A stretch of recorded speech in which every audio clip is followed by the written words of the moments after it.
กินอีหลากินถัดยังขอถามนะเถอะถามยังก็คือหลายคนเขาคอมเมนต์มาหลายแห้งอ่ะบามึงทายก็แนวกินน้ำเลิมบ้านนอกอ่ะแนวกินแนวหนีไผเบิ่งไผกระเบื่อเบิ่งแล้วก็เบื่อเบิ่งแล้วก็บ่อยากอ่ะก็ทายแนวนี้ทายแนวนี้ก็บ่มีไผอยากเบิ่งบัดนี้แม่นบ่มึงก็ต้องหาแนวกินมาแพง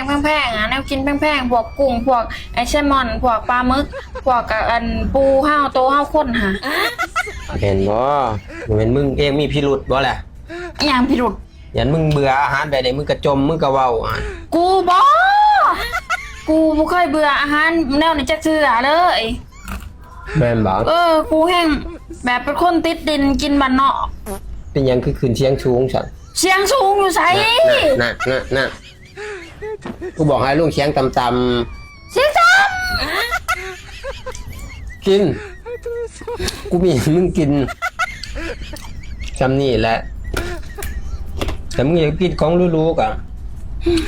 มึงไปเอาฝรั่งผมพนักเอากูเอาตะเฮงนะ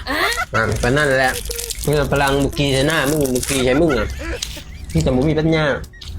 ฉะนั้นมึงก็ต้องกินตัวนี้ไปมึงไม่ต้องจมมึงไม่ต้องอ่างแล้วคอมมินจังสันจังจี้มึงเองนะมีพิรุธมึงเองบ่อยากแม่นบ่ล่ะสารภาพมา